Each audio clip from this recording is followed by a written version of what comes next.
Good afternoon, everyone. My name is Doa Mansour. I'm Alumni Relations Officer at McGill University. I am thrilled today to have you with us on McGill's Day of Giving, McGill24. It's only fitting that we recognize and celebrate the special annual Day of Giving by highlighting a few of our remarkable McGill alumni who will be with us on today's panel, starting with Miss Sylvia Sweeney. Ms. Sweeney, apologies in advance. I'm sure the following introduction will definitely not do your outstanding bio any justice, but I will try. Ms. Sweeney studied music at McGill University and represented Canada at 2 Olympics in the 1976 Montreal Games and the 1984 Los Angeles Games, guiding the team to 6th and 4th place finishes respectively. It's worth noting that the 1976 Games marked the first time that women's basketball was played at the Olympics. So it's no surprise that Ms. Sweeney earned the title Canada's First Lady of Basketball. Ms. Sweeney is currently an executive television producer in Canada, and in 2017, she was appointed a member of the Order of Canada for her outstanding commitment to and creative leadership at the nexus of art and sport through her documentaries and world stage productions. She is also an associate dean at the Faculty of Media and Creative Arts at Humber College. Ms. Sweeney, and to all our panelists, thank you so much for being with us today on McGill24. And to you, Ms. Sweeney, thank you for moderating this panel discussion. So without further ado, I hand over the virtual mic to you. Thank you so much, Doa. Welcome, everyone. My name is Sylvia Sweeney, as you've just heard, and it's my pleasure to moderate this panel discussion on McGill24, the university's annual Day of Giving. Today is an opportunity for alumni, friends, faculty, and staff in Montreal and around the world to help shape the next generation of McGill heroes and leaders as we celebrate the start of the university's third century. That's 300 years of excellence. So today is your opportunity to support any area of the university that resonates with you the most. I'm equally thrilled to moderate a discussion on such important topics among this outstanding roster of panelists. With us on the panel today is Karolina Wisniewska, and Karolina is an 8-time Paralympic medalist in alpine skiing and the first ever Paralympian inducted into the Canadian Ski Hall of Fame. She's also an inductee of the Canadian Paralympic Hall of Fame and the assistant chef de mission for Team Canada at the 2022 Beijing Paralympic Winter Games. Karolina was named to the Canadian Alpine ski team in her first year of undergraduate studies at McGill, and she completed her BA in History and Political Science while also becoming a world champion and winning 2 silver medals at her first Paralympic Games in Nagano, Japan. She continued skiing after graduating and was the most decorated Canadian at the 2002 Salt Lake Olympic and Paralympic Games. She retired due to concussions in 2003 and volunteering with the Team Canada at the 2006 Games in Torino, only to stage a comeback for the 2010 Games in Vancouver Whistler. And in 2010, she won 2 bronze medals in front of a home crowd. She's currently a manager at Game Plan and a program that provides support services and programs to Canadians Olympic athletes and Paralympic athletes throughout their careers. And it helps them to lead a more holistic life during and after sport. Another one of our guests today is Jose Rebelo. Jose's volleyball career went from 1996 to 2016 in standing volleyball and sitting volleyball with a silver Paralympic medal in 2000.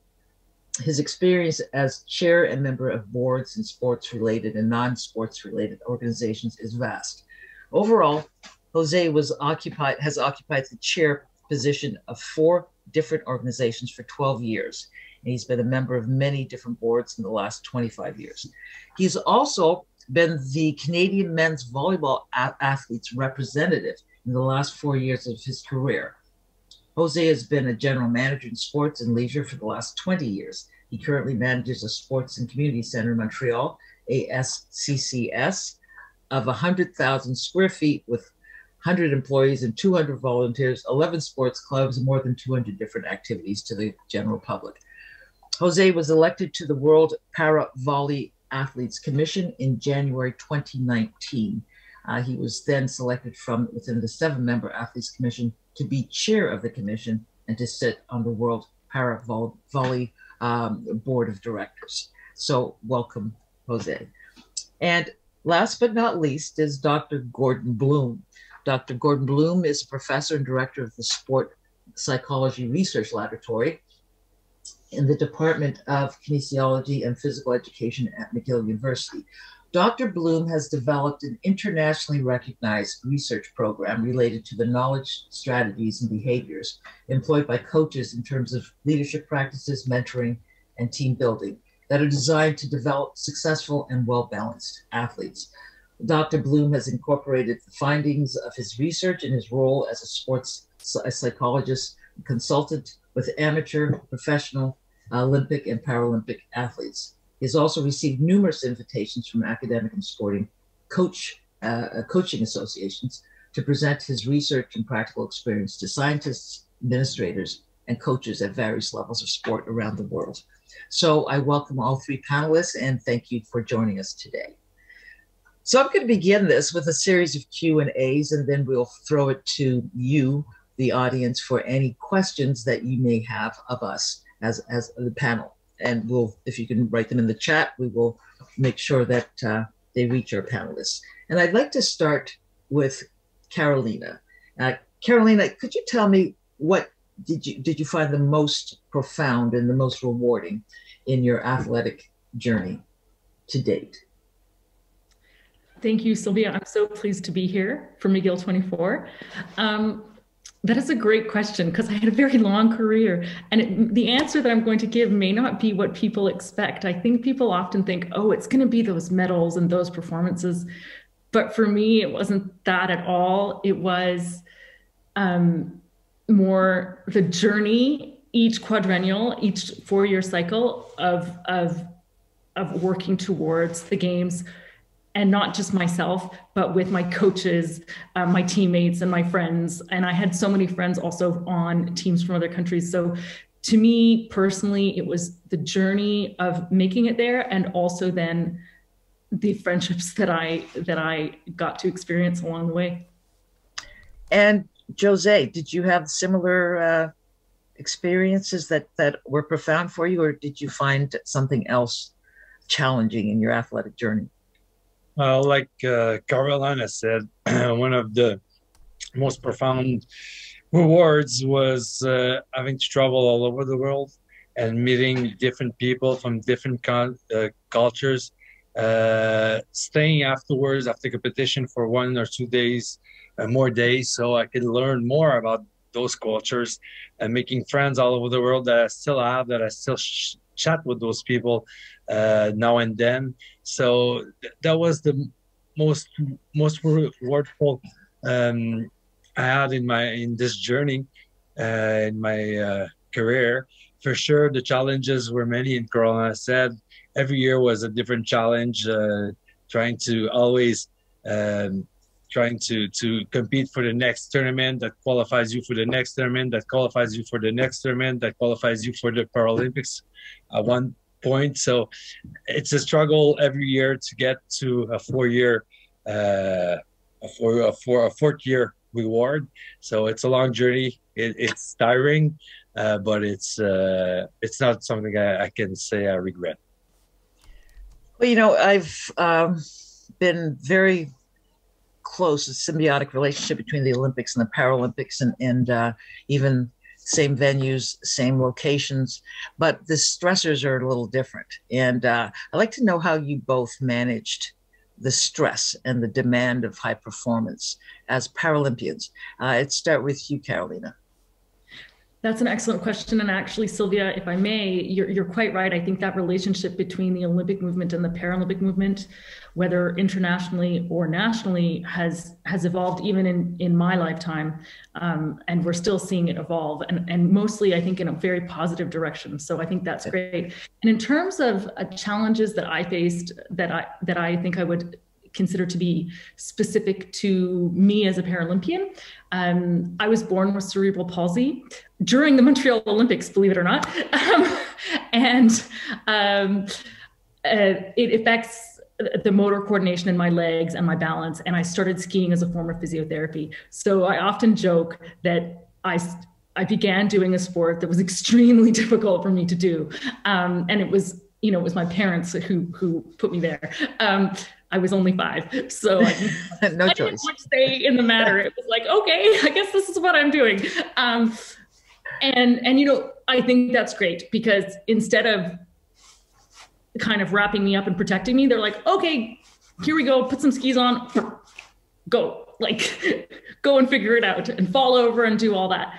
But as positive as that is, it was full of challenges. I didn't know about so-called disabled skiing. That's what it was called at the time. I was in an able-bodied club, and I was the only athlete with a disability. And, I wasn't as good as my counterparts. And as a child and as a girl, it was really hard socially and mentally. I really struggled. And then right before I graduated high school and went to McGill, I kind of learned that this para-alpine world existed. And I wasn't even sure I wanted to do that, but I tried it out, and I'm so glad I did. But in terms of the challenges, I did find it difficult growing up being a disabled kid in an able-bodied program.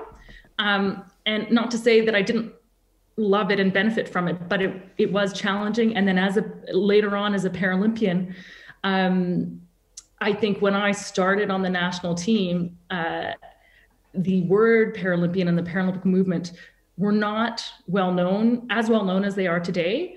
So it was far more difficult to, even just get an equipment sponsor or have that kind of support that I think now is more common. Thank you. How about you, Jose? Well, I was never a stressful kid.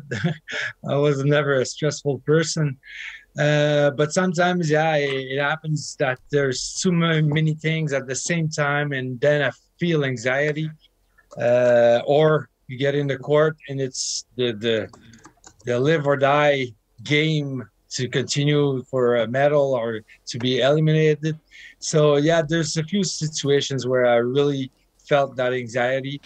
And for me, how to manage it, it's always to go one step at a time. It's simple as that. I always ground myself. Let's say I'm sitting, well, I'll ground my buttocks on the chair. If I'm standing, I'll ground my feet on the ground and take a pause. And what's my next step? Even same thing in the game. It's a hard game. I feel anxiety because we're trailing or we're ahead. Sometimes anxiety comes from being ahead and not trailing another team. And again, it's going to be the next action. What's the next action? It's a serve. Okay, what do I have to do? I have to get this ball to the setter as best as I can. Well, that's what I'm going to focus on. And forget about the crowd, forget about the score, forget about the refs, forget about the opponents, forget about my teammates too. Just focus on my next step. And when that step is done, what's the next one? And so on and so forth. And when I do that, I know I can completely forget about anxiety, forget about stress, and I can be myself again. So how do you compare that kind of stress with life stresses that you endure? Same thing. At work, you have plenty of folders to plenty of things to do, plenty of tasks to do in one day. It's the same thing. And sometimes you get at work and you're like, oh, I have all this to do today. I'm going to freak out. Well, it's the same thing. Okay, what's the first one I'm going to do? Usually I go with the most boring one to get it ready to get rid of it, so, and keep the most enjoyable one at the end so I can enjoy it. And again, it's one at a time. Do one, I'm done. Okay, what's next? Do the next one, etc., etc. And then the day is over. It goes fast, really fast in those times. So do you find, Carolina, that your experience as an athlete, those skills have been are transferable? The stresses that you feel, the way you approach life now, has a direct correlation with what you were trained to do and endure in sport? I think sometimes in some moments, yes. Although,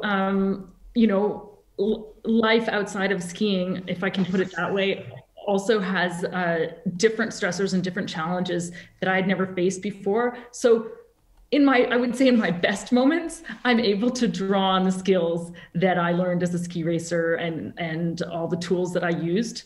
And I think people are surprised by this. Sometimes in my professional life, I would much rather race a downhill, which is the scary, very fast, like over 100 kilometers an hour race in skiing. I would way rather do a downhill, and like your stomach, your stomach you are anxious before a downhill, because if you're not, then there is something wrong with you. It's normal to be a little bit afraid before you push out of a downhill start gate. I still would rather some days, I feel like I was trained for so long from age 5 as a ski racer. So it comes naturally to me to ski and want to go fast. And so there are days in my current life where I'm like, this is hard, and I would rather be racing a downhill. Well, then you have to marry those passions. You're downhill with your career. Keep it going. But that's one of the things, I guess, is a great segue to Dr. Bloom, because I would love to know how you feel with this conversation. The field of sports psychology has helped in readying athletes for their transition from sport to their careers. Well, I would say that what we teach is life skills. That's really what we teach. We do it in the context of sport and high performance sport. But certainly the athletes that I work with, we're always talking about, what you're learning and what we're talking about in high performance sport affect you in real life. How can you transfer these skills? A lot of times it's in school, because a lot of the athletes I work with are still in school. But if they're in business or work, it certainly carries over to those environments. And with your personal relationships, right? Learning how to get along with a coach is sometimes similar to learning how to get along with a parent or a guardian, and teammates and siblings and friends. And that's the great thing that I love about the work that we do in sports psychology, is we're talking about real life. Even though it's sport specific, it does transfer over. It's interesting. One of the first introductions I had to sports psychology was very, very positive, but it was alarming to us, because they asked us, what do you dream when you dream of sports? And what was that reoccurring dream? And it was interesting to hear our teammates speak about their dreams and their aspirations. Have you ever had any type of, contact with building up that courage that each athlete needs, building that up in a way that for a team or for an individual, they can transfer what they've learned from you in life and walk with that? Because psychologists we had impacted us all for most of our, we still remember them today, and that was going back 30 years. So how memorable are you, Dr. Bloom?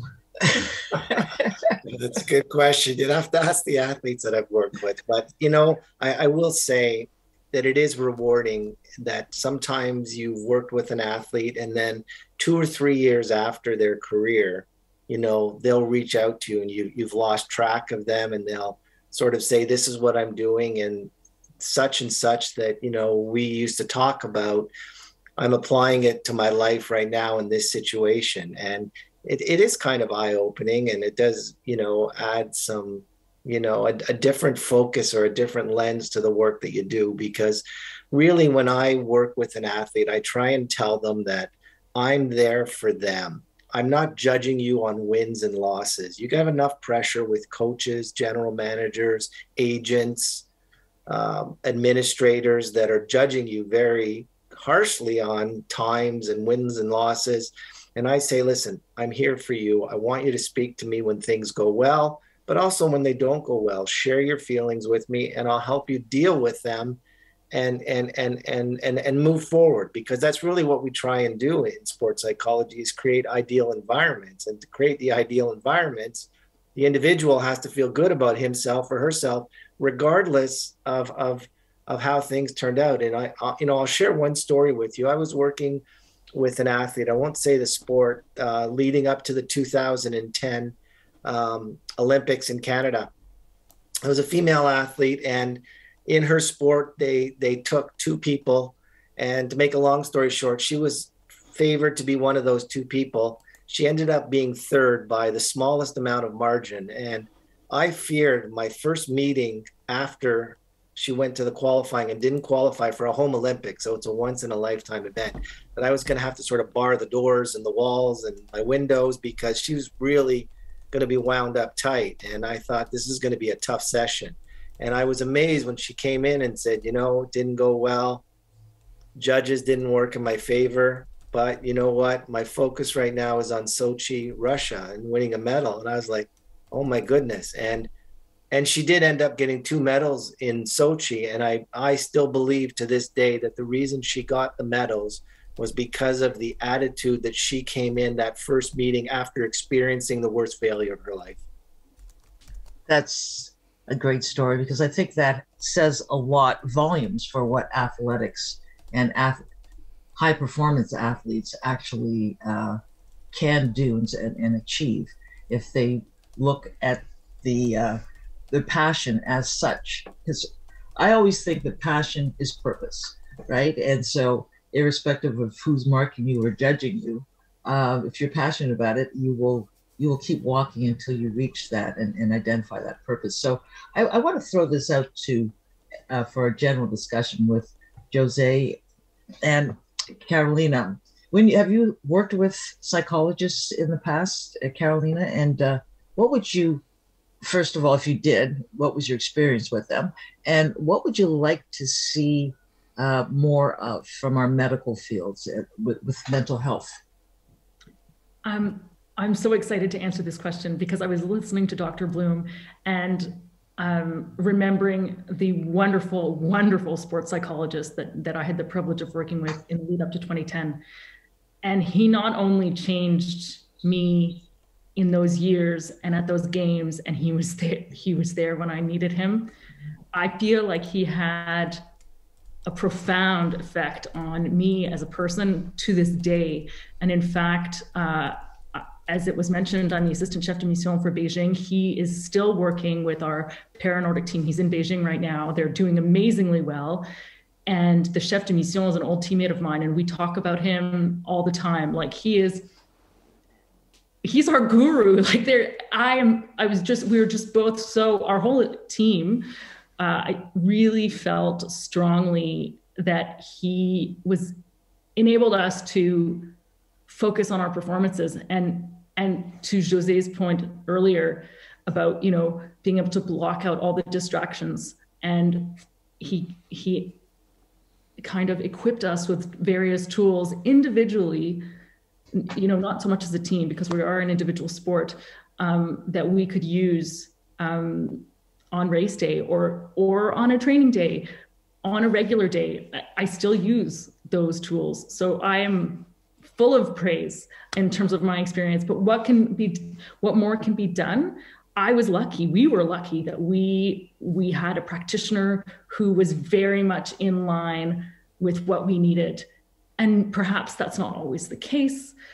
So I think it's important to think and talk openly and honestly about matching, because I think that space of sports psychology, mental health, is the most vulnerable space for an athlete. And Dr. Bloom so eloquently said, I'm here to listen to you no matter where you are. And I think it's really important to realize that athletes need that safe space that is external to the other relationships that they have to manage. Jose, have you experienced any period in your life where you needed that kind of support from a psychologist? And what was the experience like? Yes, all through my career, there's always some points where it's harder, where you feel down, where you don't see you're accomplishing what you want to accomplish. And I had different therapists all through my career, and they all been helpful in some way. They all have their particularities, but they're there for us. They listen to us and try to help us achieve our goals.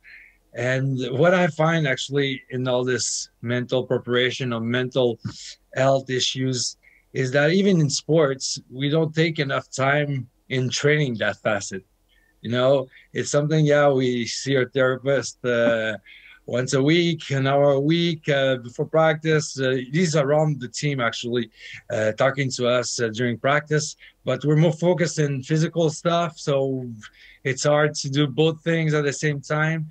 And it's something, we should have more training in that sense, and meaning it's put what we were putting the tools they're giving us into action during a practice. And that has to be, in my sense, has to be more incorporated into physical training or tactical training, and getting that mental aspect in there at the same level as the physical and the tactical training also.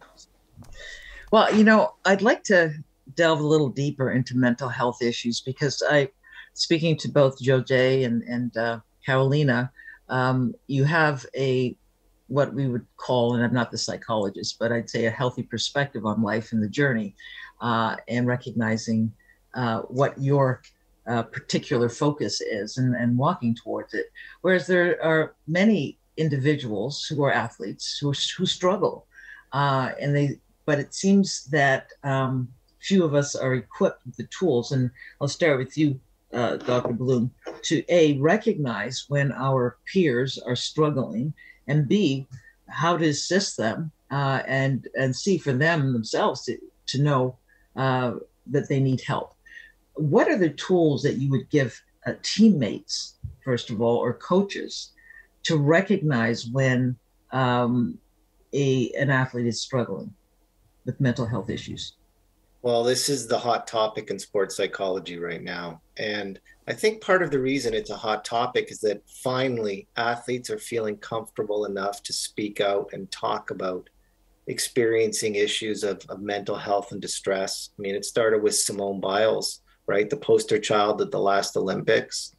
Then we had Naomi Osaka in tennis. And then right here in Montreal, the star player on the Montreal Canadiens, Carey Price, talked about having mental health struggles and having to step away from playing goal for the Montreal Canadiens. To me, these three individuals, it's a huge step forward for all of us to have them talking about mental health issues. We know generally about 1 in 5 Canadians will struggle with a mental health issue each year. And some people don't realize it's the same for athletes. And actually, people think, Sylvia, that it might even be a little bit higher. So there's a need and there's a demand, and it's just starting to percolate into our profession now. We just finished a study in our lab we partnered up with the Canadian Mental Health Association, and we were working with elite ice hockey teams, having professionals come in and talk to the players and the staff about ways to recognize athletes that are in distress and things that you can do to help this person with the support team that was in place. So I think, sort of to answer your question, we have to get the support network in place to help people realize that there is a problem and that they're there to help you, the professionals. I mean, in sports psychology, I don't have a lot of background in training with severe mental health issues like depression or suicide. So I would need somebody to support my work with a team who specializes in that area. So more of a multi-purpose group of professionals working under this umbrella of mental health, sports psychology. But I I'll share an anecdotal story with you that years ago, and we mentioned the '76 Olympics was the first time women's basketball was in the Olympics. Canada introduced women's basketball to the Olympic movement. And we had one player a year before, because Canada put aside quite a bit of resources financially to get those teams up to speed. And there was one athlete who was world-renowned Canadian. And there was an issue with mental health, race, and sport itself that no one could recognize that she had mental health issues. No one, because race was involved. They didn't know if you people always act like this. I think the same thing could be said of someone like Dennis Rodman, that, oh, it's from marketing. So what happened in that particular case was 2 weeks before the Olympic Games, she was cut from the team, and a team that won every game that year against we were the only team in the world that beat Russia. And they had a player who was 7 foot tall, but she was on the team. That same team 2 weeks later lost every game because she wasn't there. But the coach could not recognize that she had mental health issues. And when it was brought to his attention, he said, she just wants attention. So that's what I heard with Dennis. I read the Dennis Rodman book, and he had said that he was sitting with a gun in his mouth in a truck. And I heard the same mantra. He's a great marketing guy. He knows how to market himself.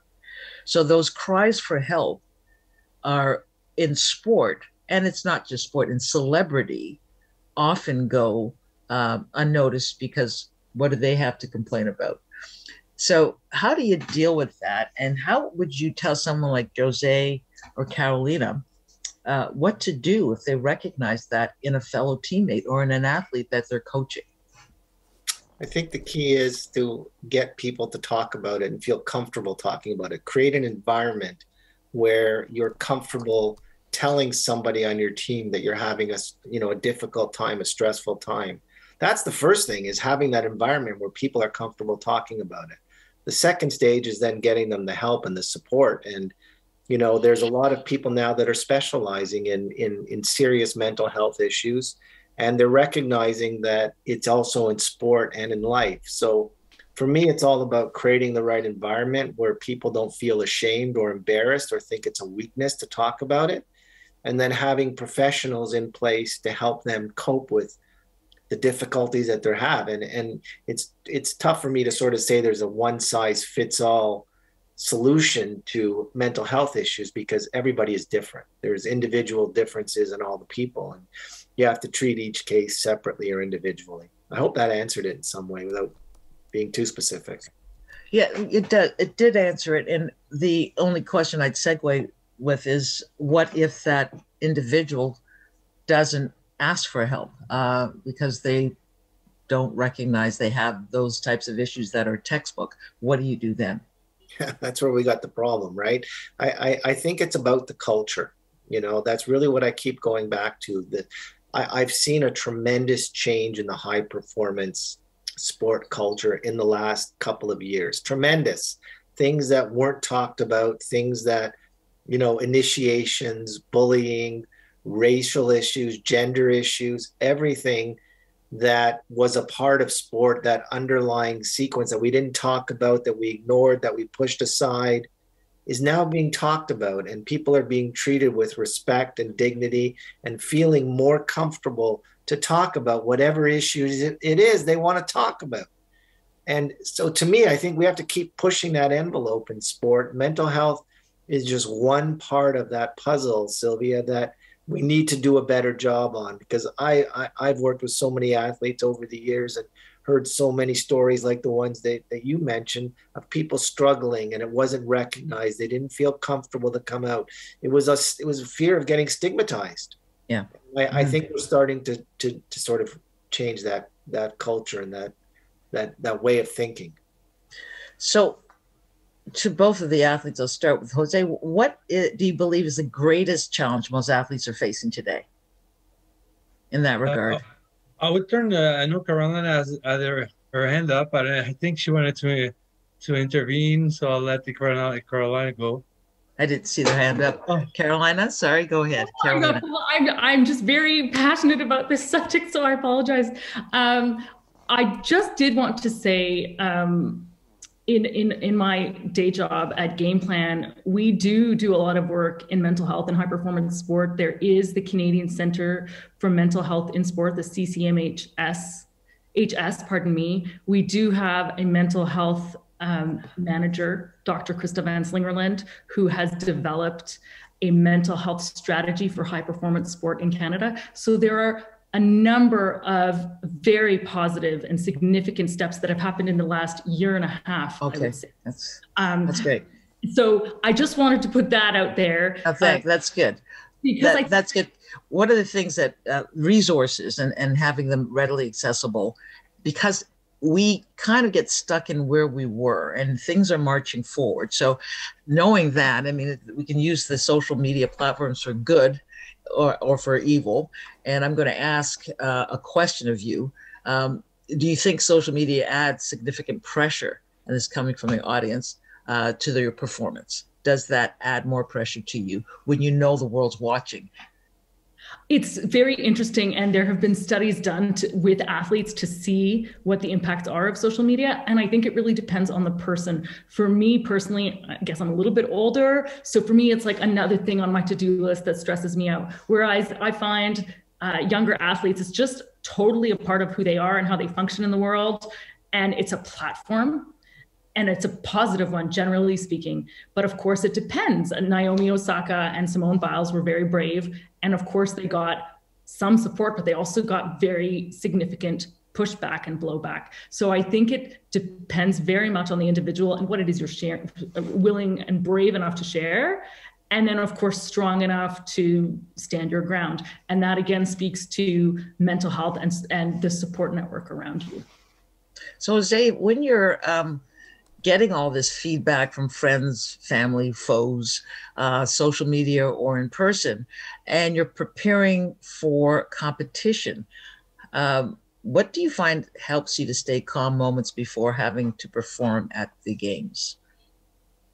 I never was a big social media person, so I was really late into Facebook and Instagram. I don't even know how it works yet. So I can still remember from like Sydney 2000. Yeah, I don't think the internet was still young and it was not so great and not so fast.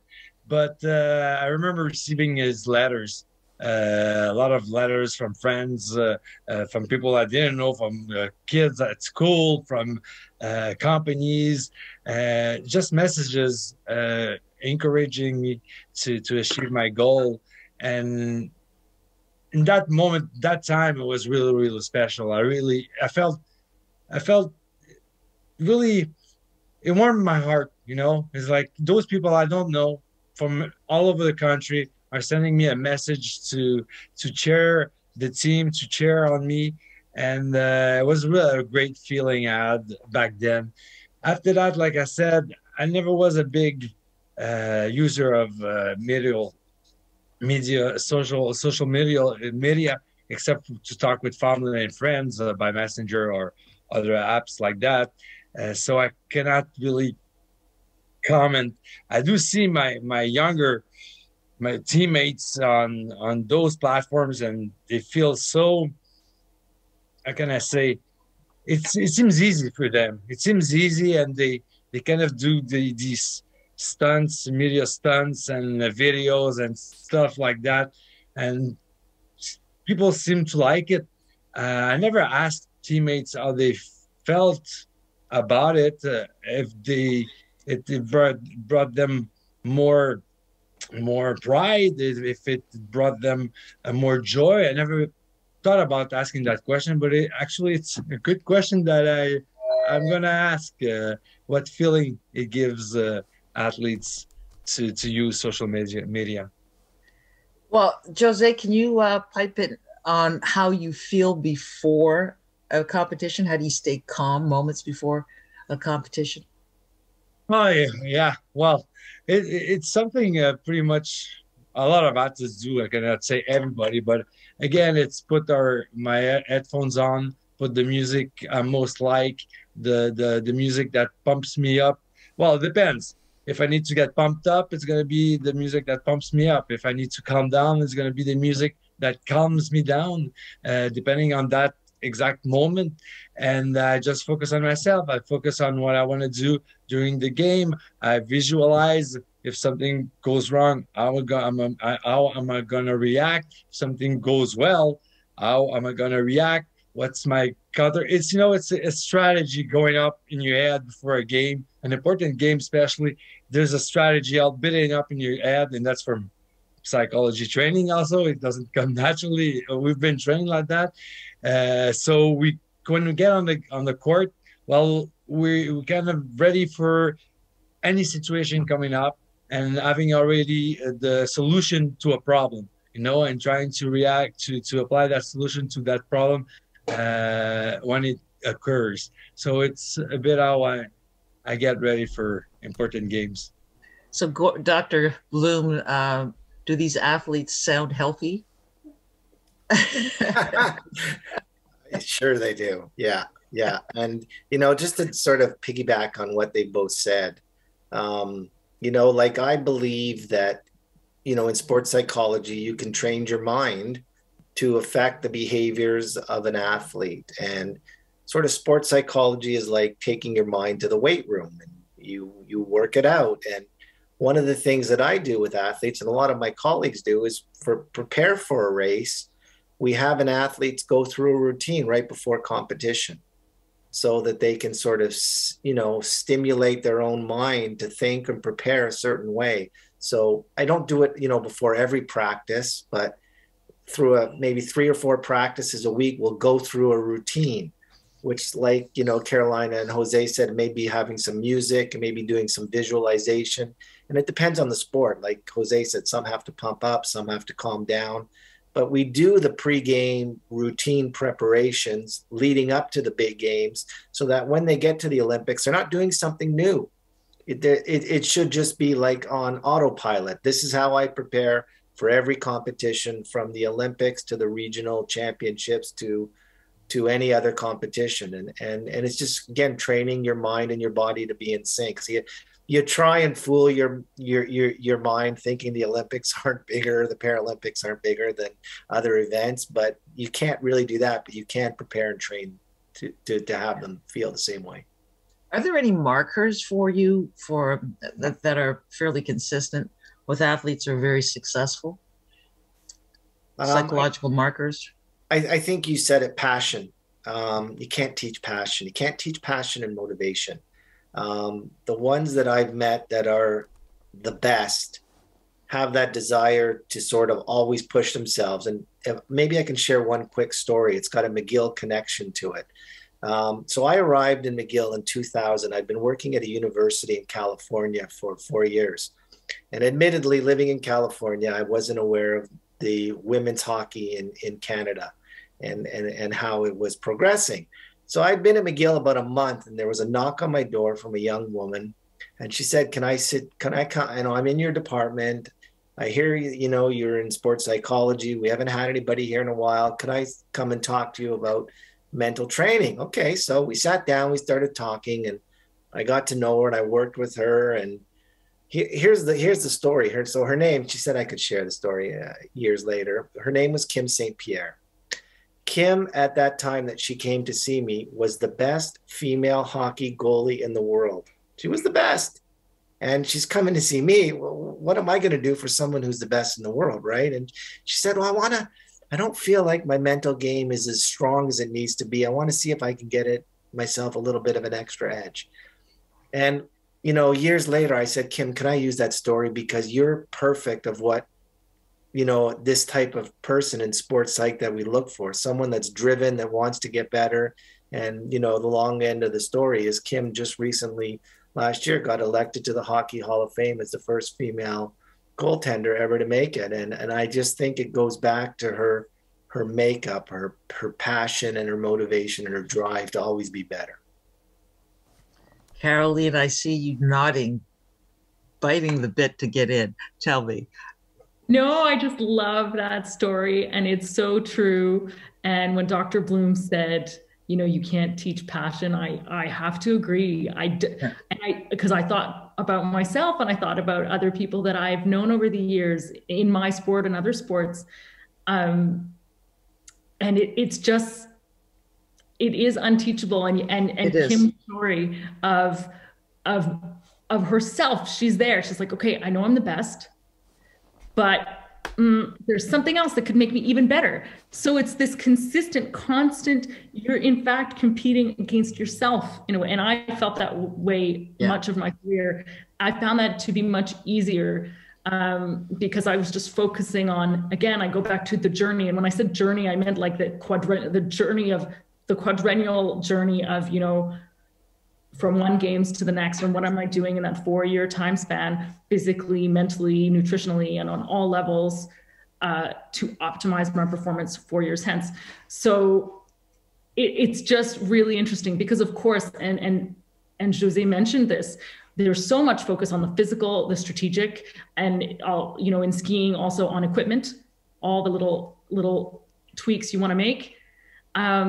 And I think I'm very fortunate in kind of my generation and the generations that have come since to have, I feel like we have the mental health piece built in. It's totally a part of our, what we call an IST. So integrated, like our integrated support team and our daily training environment. You know, we have our therapist, we have our massage therapist, we have our coach, we have our sports psych. It's all our ski technician as well. In skiing, you can't forget those guys. Your team. Yeah. Yeah, you have your team of people. And truly, my sports psych, like the person in that team who ended up being rising to the top of all of those who were around me was that sports psych. Of course, my coaches did a ton of work, and of course, all the other people around me, but he was the one who made it possible. In my opinion, I guess it was my race. He was the one who made it possible for me. Well, it's interesting you say that because this is going back again to years, late 70s, I guess, 79, when those psychologists came in to our team and became a team member for a day. And that moment, the 2 hours that they spent with us, propelled the team into a force that could depend on each other, supported each other, and it was in the dream. So there's a question here about, you know, what advice you give to young children dreaming to compete in the games. Now, the fact is, the most successful athletes, the dreams are slightly different. And I'd love you to speak about your dream, Carolina. The dream I had of being a ski racer, or just when you dreamt of sport, what did you dream?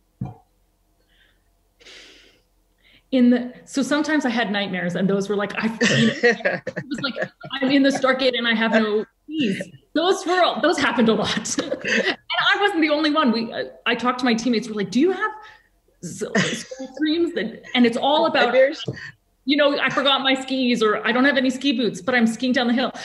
So those would happen, but also the best ones are what I would call to me, some of the senses aren't there. It's not like I'm thinking, it's not like I'm talking. It's the in body. I'm in my body and I'm skiing. So, and it's very similar for me. The dreams were very similar to what it felt like to visualize. So we would do an inspection. You do an inspection of the race set, the course set, the morning of the race to memorize the course. And then you have the time from there to when you go to visualize as much or as little as you want. And I'm a huge, huge fan of visualization. Visualization, yeah. In the speed disciplines, it's like, you need to know where you're going. Get off the jump. You know, I think today you have a vocabulary for it. And back then there was no vocabulary. You just knew there's something different about what you were thinking and feeling and what others were saying and feeling about the same discipline. Jose, did you seem to have been very well versed in successful sport. Did you ever visualize or use this as a tool to advance your objectives, your achievements? Yeah, for sure. Visualization was always a big part of practice, of training, especially during big competitions.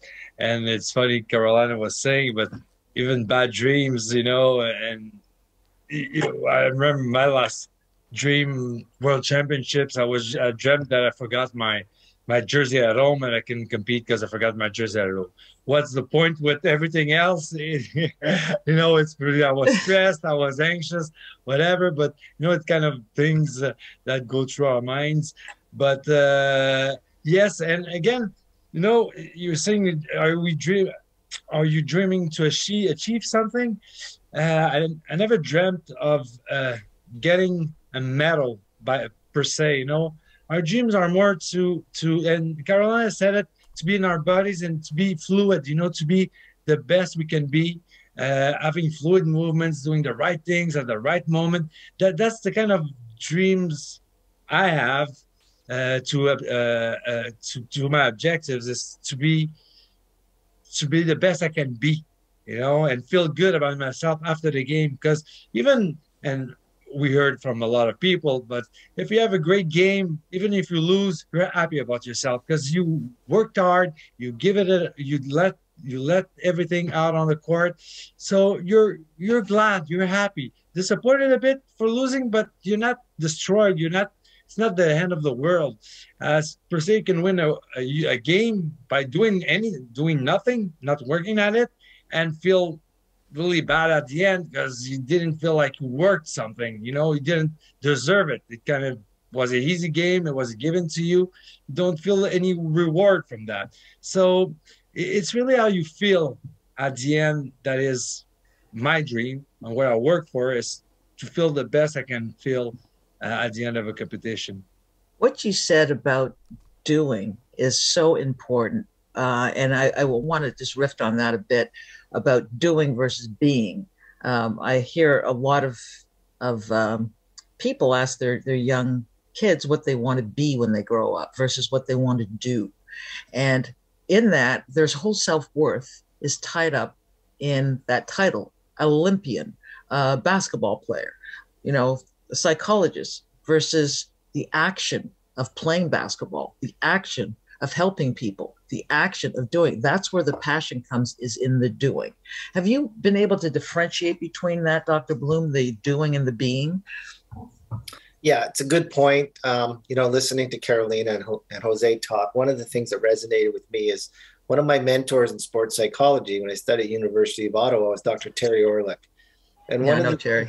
Yeah, figured. Yeah. So one of the things that Terry taught us was, you got to dream big. He says, told us all in class, like, if you can't have that dream goal of yours, how do you ever expect to reach it? Yeah, exactly. That was a question in that room, was about limiting your dreams. Who's listening but you? Yeah. So why would you limit your dreams? And when they went around that room and asked each of the athletes, somebody said, I'd love to make the Olympic team. I was saying, well, you're on the Olympic team. Love to score 30 points. And the psychologist said, why not all the points? And it went on and on and on. Why are you limiting your dreams? And my dream was to dribble down the court, reoccurring dream, dribble down the court, spin dribble around Dr. J, and then take off from the top of the key and slam dunk over his fro. That was my dream. It was a reoccurring dream. And he didn't know what. It's like, who's Dr. J? He's the best player in the NBA. He said, so you're dreaming about being better than the best player in the world. And I had put it in that context. So I was focusing on doing. And 2 weeks later, I was voted the most valuable player in the world. Now, that's a great story. It's a great story. Well, it's kind of cause and effect. But then I stopped dreaming. I can tell you that too. The day after that, I was on to other dreams. So it's really very important. And I hear you when you talk about dreams and using that doing to actually now advance your skills that you've learned in sport in life. And I'm going to just segue because we don't have a lot of time left, but back to Carolina. And I'd like to also ask Jose this question about the fact that the Paralympics and the Olympics have been two juggernaut organizations that can do so much. Are we doing enough to bridge the gaps between ability and those who have physical challenges and who face barriers that we've put in front of them. Are we doing enough? And how do we change that? I'm an optimist, so I want to say we're doing well. But if I, You're really... an optimist? Oh, come on, Carolina. I would never have guessed. I totally am. No, I was just joking. I'm being sarcastic. Of course, you're an optimist. You've been smiling through the whole interview. You've been smiling. So yes, you're a great optimist. I love it. I'm loving these stories. But if I am truthful and if I do a gut check and kind of going back to an earlier comment I made, this is what I think. In my lifetime as a Paralympian, so let's say that's from 98 to 2010, there were great strides made. And since 2010 till now, there have been further strides made. But there's still more to go. And let's use Kim St. Pierre. It's like, well, we're not even I don't think we're at the best point where Kim St. Pierre was. We're not even at the point where it's like, oh, I just need to do a few tweaks to be the best, as in bringing the juggernaut movements of Olympism and Paralympism together. I think we still have a long way to go. But I'm an optimist that we can do it. And I will now dream about that. That could be my next dream. So thank you, Sylvia, so much for moderating and throwing in these awesome stories and anecdotes.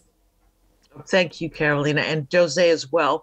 I want to close off with Dr. Bloom because I'd like him to tell us about the work that's being done at McGill's Sports Psychology Research Laboratory, especially in collaboration with the Canadian International Sports Agencies. If you would, Dr. Bloom, before we leave.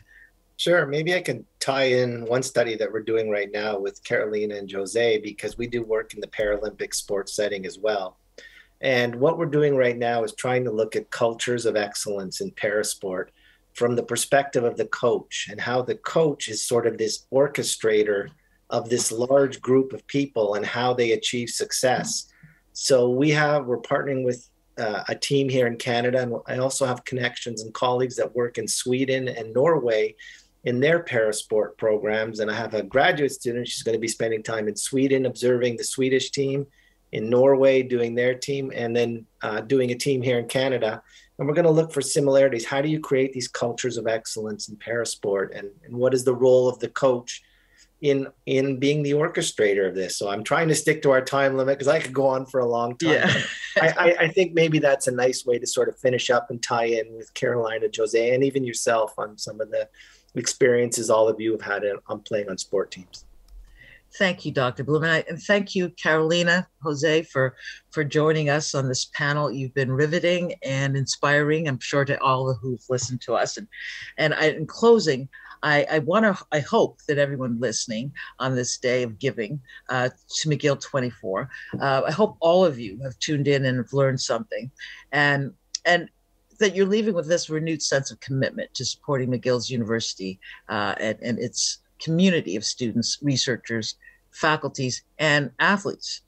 In addition to promoting important faculty initiatives across campus, McGill24 is also featuring student projects representing nearly all faculties. We hope that you will check that out. Click on the link description below to learn about McGill24 and explore the various initiatives, research, and student projects that you can support and get involved with. So we thank you all for joining us today, and I hope to see you again sometime in the future, maybe next year, same time, same place. So thank you again, all three of you. Thank you for joining us. Thank you so much, Sylvia. Bye-bye. Thank you, everyone, for joining us. I'd like to thank Carolina, Jose, Gordon, and Sylvia for being our moderator. And again, I just checked the giving site. We've just passed $1 million raised so far for McGill24, which is fantastic. So if you would like to make your gift, please do click the link in the chat at McGill24.ca. You can keep track of our progress for the rest of the day. Thanks all so much for joining us. Thank you.